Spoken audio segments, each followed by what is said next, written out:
Hello, everyone. Thanks for joining us. Today we have our very own Andrew Rosner talking to us about different AI programs, applications that he has used. We felt like this was an important one to kind of bring up because we know there's all these questions, concerns, whatnot with AI tools. So we thought it'd be nice to highlight some positive ways and interactive things that you can be doing in your courses. So, Andrew, floor is yours. Thanks, Ashley, and thanks everybody for joining us or for watching later.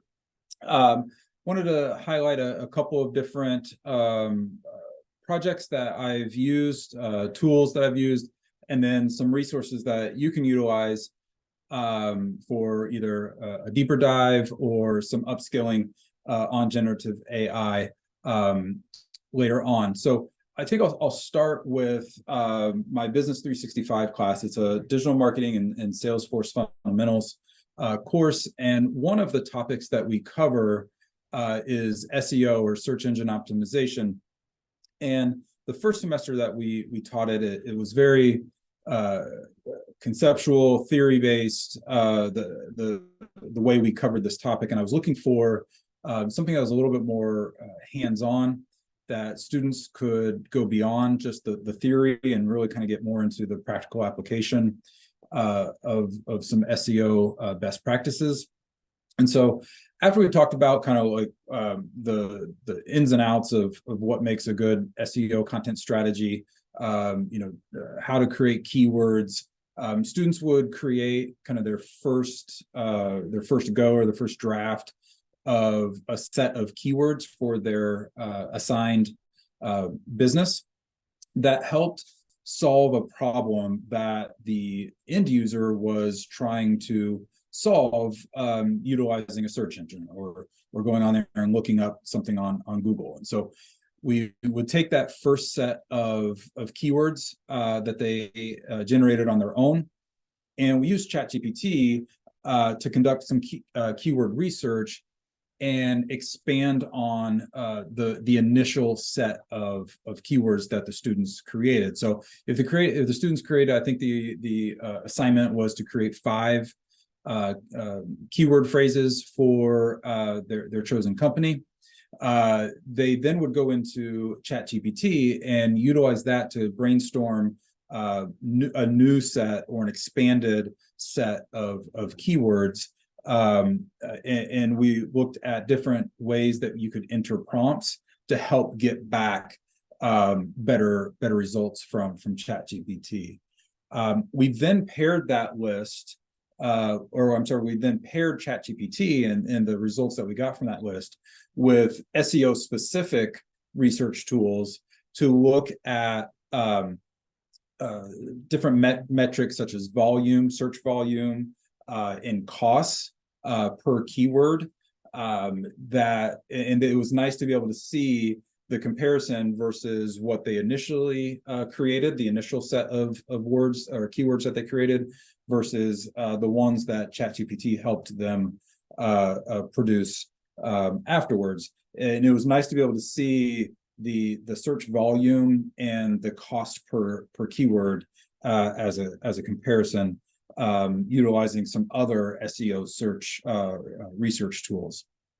The other way that we were able to utilize ChatGPT for the SEO topic, so after we have that expanded keyword list, is students were able to then go back into ChatGPT, plug that expanded list in, and have ChatGPT create topic clusters, which in the world of SEO, topic cluster, you have different content pillars or topics, and then you have clusters, or individual blog posts, if you will, around those different pillars, and they're all interconnected to help or interlinked, if you will, to help with your SEO score. And so ChatGPT was able to analyze the set of keywords that we had created, and then create content clusters around content pillars that the students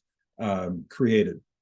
From there, then students were able to create blog outlines and create headlines utilizing ChatGPT for different pieces of content like blog posts for their chosen company. So I really liked this because it was much more hands-on. It highlighted a tool that students, if they were to go into SEO and be like an SEO analyst, it's a tool that they would be utilizing on a day-to-day basis to help generate new ideas, and then pair that with specific SEO research tools to give them a little bit more of a practical way that they can use these tools in industry for SEO.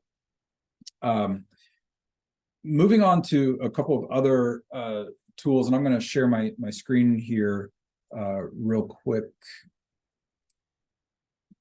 The next things that I'll share are all related to Adobe. Adobe just recently released this Adobe podcast. It's still in beta, so they're still working out a few kinks with it. But overall, I really like this tool, and we've successfully used it in a number of different classes here this semester. But it has three main features, which are really nice. First, if you already have previous recordings, you can use this enhanced speech, and it'll remove some of that noise and echo. And it's utilizing AI to help you do that. So that's a real nice, quick, and easy way, real easy feature to be able to use. The other one I really like is this mic check, which is really helpful, especially if you're not doing recordings here in the CTI podcast studio.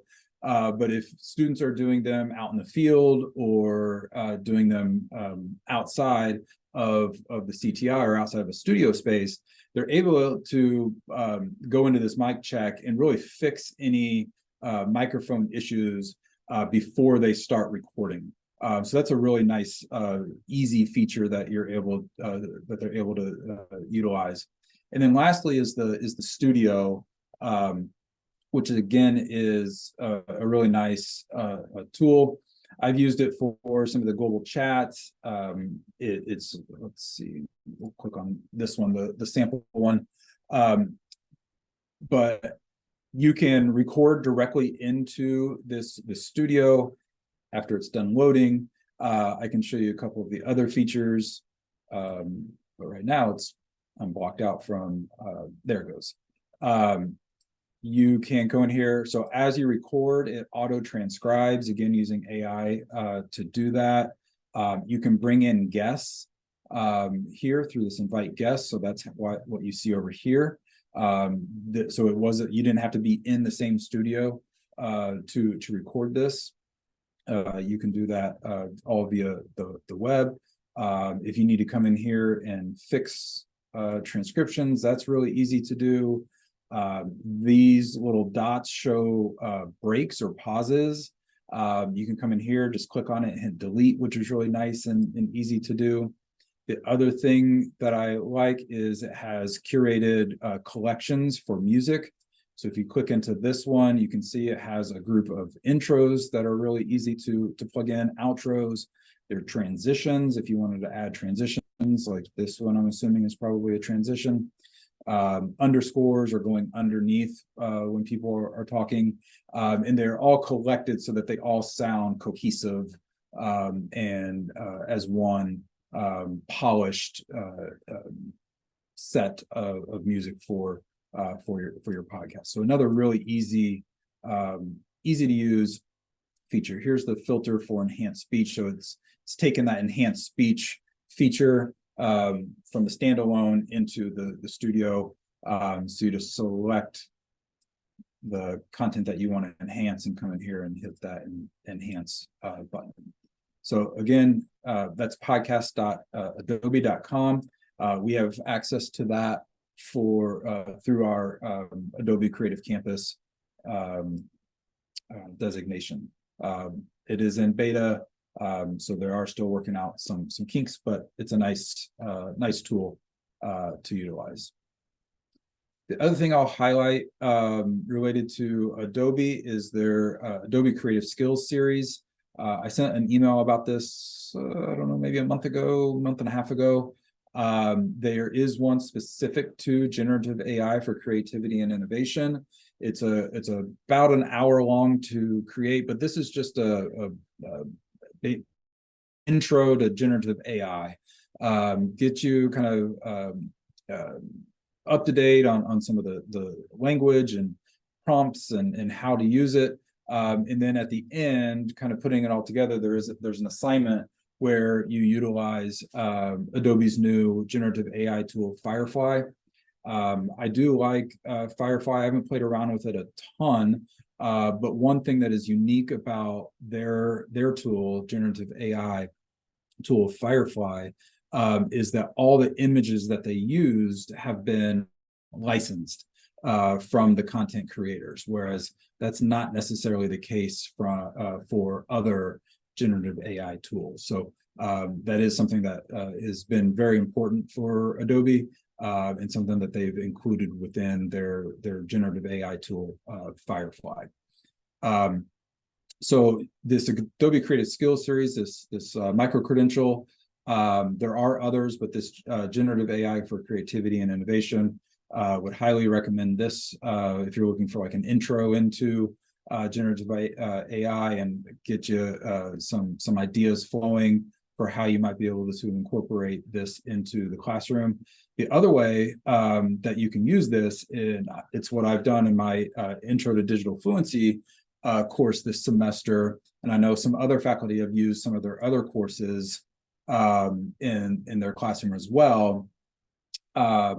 But you can assign these to students, and students can complete these, which I've had my students create complete not only the generative AI one, but then they're also able to choose their own between the social content, application materials like resumes, presentations, there's the short form videos, and then there's the create winning worthy sports media content. Looks like they have another one coming soon, centered around community event marketing. But Adobe will continue to add more and more of these modules and courses to this. So this link, and we'll share this with the recording.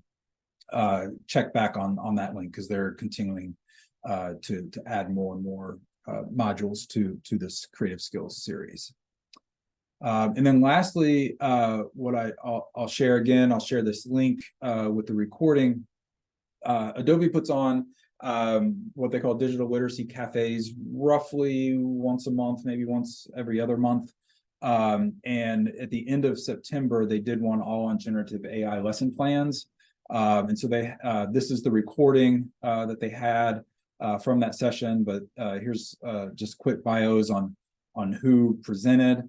And then within each one, they have different links. So like this one's to generative AI class exercises that Dr. Hodgson at IU Bloomington has been using, some AI literacy modules. Let's see, he's at Chapel Hill. So just different links that you can check out here, and then a link to Firefly as well. So we will include this in the recording, all these links, but happy to answer any questions, because I think my time is about done. Is that right, Ashley? Yeah, unless like questions pop up and you want to elaborate more or show something or whatnot, we may have a few extra minutes. So did anybody have questions?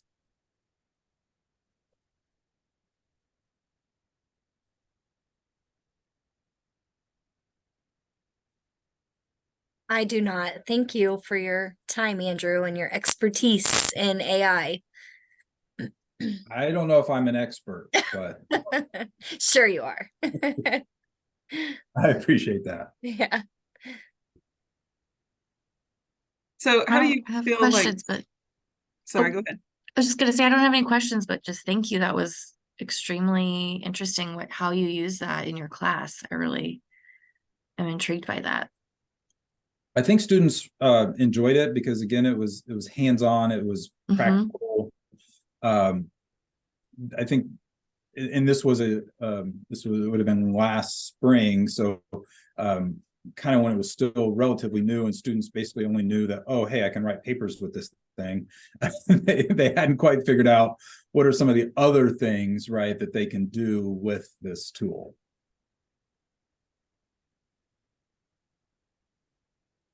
Yeah, that was actually where I was going with that question of how did students respond to this type of specific AI? Yeah, definitely. I think the energy in the room picked up significantly. They were excited to try it out because I just don't think they had been exposed to ways in which industry is actively currently utilizing, you know, this tool specific to ChatGPT, you know, to complete their tasks. Right? They had only thought of ChatGPT as a way to maybe write their papers, right? But they had not really thought of it through the lens of industry and how SEO folks are utilizing that on a daily basis. Yeah. Very good. And you were using just the free version Yes. of ChatGPT. Okay. Yep. What challenges, if any, did students come across? Were there students who maybe were had a steeper learning curve of like how to talk to it to get what they wanted out of it? I think if I remember, and I mean, I've definitely slept since then, so I'm trying to remember back to last spring. I think if anything, you know, I'm not sure there. If I remember correctly, everyone had at least played around with it. Again, I think they had not utilized it in this type of way. So that was, I think, a little bit different and new for them. But as far as navigating the tool, they were all, you know, pretty familiar with how to do that. I do think they enjoyed being able to see the metrics, right, of what the keywords that they produced or they came up with on their own versus the ones that the AI you know, came up with for them, because you can't hide those, right? I mean, it's black and white, right? Which one has the higher search volume, which one is going to cost more, which one is going to have the greater reach for you. Those are all hard numbers, and I think that was something that they enjoyed being able to look at. Awesome. Great. Well, of course, if anybody has any questions, or if you're watching the recording and have questions, feel free to reach out to Andrew or myself, and we will help you to the best we can. So, Andrew, thanks again for showing us some of these awesome tools, and I hope everybody has a great day.